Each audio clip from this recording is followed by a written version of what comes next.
नमस्कार, आप देख रहे हैं रियल एक्सप्रेस। देश दुनिया की बड़ी खबरों में आपका स्वागत है। मैं अंजना आज के मुख्य समाचारों में बात करेंगे, लेकिन मुख्य समाचारों की ओर बढ़ने से पहले एक नजर सुर्खियों पर। दिल्ली, यूपी समेत 8 राज्यों में भीषण गर्मी के बीच बारिश का अलर्ट। मई के पहले हफ्ते कैसा रहेगा मौसम, आईएमडी ने दिया अपडेट। आंध्र प्रदेश में बड़ा हादसा, नरसिम्हा स्वामी मंदिर के चंद्रोत्सव में दीवार गिरी, 8 लोगों की मौत। मनी लॉन्ड्रिंग मामले में ईडी की कई ठिकानों पर छापेमारी, 45 पुरानी कारें और 23 लाख कैश जब्त। नौशेरा, सुंदरबनी और अखनूर सेक्टर के पाक सेना ने की गोलीबारी, एलओसी पर इंडियन आर्मी ने दिया मुंह तोड़ जवाब। भारत पाक तनाव के बीच पीएम मोदी सीसीपीए और सीसीएस की बैठक करेंगे आज, क्यों अहम है यह समिति। ये तो थी सुर्खियां, आप चलते हैं बड़ी खबरों की ओर। दिल्ली एनसीआर समेत देश भर के कई राज्यों में इन दिनों मौसम का मिजाज बदल रहा है। लगातार बदलाव के चलते एनसीआर के लोगों को कभी तेज धूप और गर्मी का सामना करना पड़ रहा है, वहीं दूसरी तरफ आसमान में बादल छाए हुए हैं। अब आईएमडी ने मौसम को लेकर लेटेस्ट अपडेट जारी किया है। उत्तर पश्चिम भारत में एक नया पश्चिमी विक्षोभ आने की संभावना है। इसके असर की वजह से देश के कई राज्यों में अगले 24 घंटे के दौरान तेज हवाओं के साथ बारिश हो सकती है।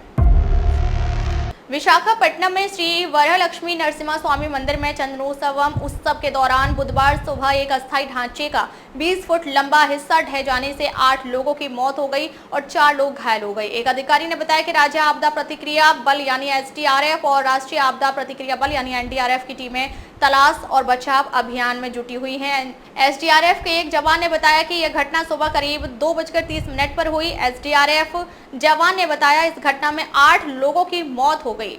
घायलों को इलाज के लिए अस्पताल भेजा गया है। घटना की सूचना मिलते ही हम तुरंत घटनास्थल पर पहुंच गए थे।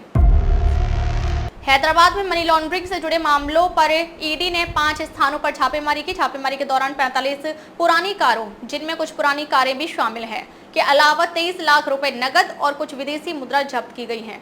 सरकारी जमीन की कथित अवैध बिक्री से जुड़े मनी लॉन्ड्रिंग के एक मामले में हैदराबाद में ये छापेमारी की गई है। प्रवर्तन निदेशालय ने हैदराबाद में छापेमारी की। छापेमारी के दौरान 45 पुरानी कारों, जिनमें कुछ पुरानी कारें भी शामिल हैं, के अलावा 23 लाख रुपए नकद और कुछ विदेशी मुद्रा जब्त की है।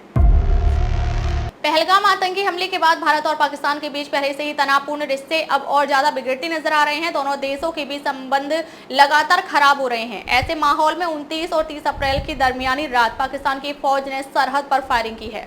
पाकिस्तानी सेना ने जम्मू कश्मीर के नौशेरा, सुंदरबनी और अखनूर सेक्टरों में नियंत्रण रेखा यानी एलओसी पर अचानक और बिना किसी उकसावे के छोटे हथियारों से फायरिंग की। यह फायरिंग रात के समय की गई, जिसका मकसद स्पष्ट रूप से तनाव बढ़ाना और भारतीय चौकियों को निशाना बनाया था। प्रधानमंत्री नरेंद्र मोदी आज कैबिनेट की सबसे अहम समिति राजनीतिक मामलों की कैबिनेट समिति यानी सीसीपीए की बैठक की अध्यक्षता करेंगे। यह समिति अक्सर सुपर कैबिनेट के नाम से भी जानी जाती है। इसके साथ ही पीएम मोदी एक बार फिर सीसीएस की बैठक भी आज यानी बुधवार को करेंगे। यह बैठक ऐसे वक्त पर हो रही है जब कश्मीर के पहलगाम में हाल ही में हुए पर्यटकों की दर्दनाक हत्या के बाद सुरक्षा हालात को लेकर लगातार उच्च स्तरीय बैठकें हो रही हैं। इससे पहले कैबिनेट की सुरक्षा समिति की बैठक हुई थी और अगली बैठक बुधवार को प्रस्तावित है। उस बैठक के बाद सरकार ने पाकिस्तान के खिलाफ कई गैर सैन्य कदमों की घोषणा की थी, जिनमें सिंधु जल संधि पर रोक, अटारी बॉर्डर बंद करना और वीजा रद्द करना शामिल है। कैसे लगे समाचार कमेंट करके जरूर बताएं। वीडियो पसंद आए तो लाइक करें। देश और दुनिया की बड़ी खबर के साथ अपडेट जानने के लिए हमारे चैनल को सब्सक्राइब करें। खबरों में अब तक के लिए बस इतना ही, फिर मिलते हैं कुछ ऐसी ही बड़ी खबरों के साथ। तब तक के लिए नमस्कार और देखते रहिए रियल एक्सप्रेस।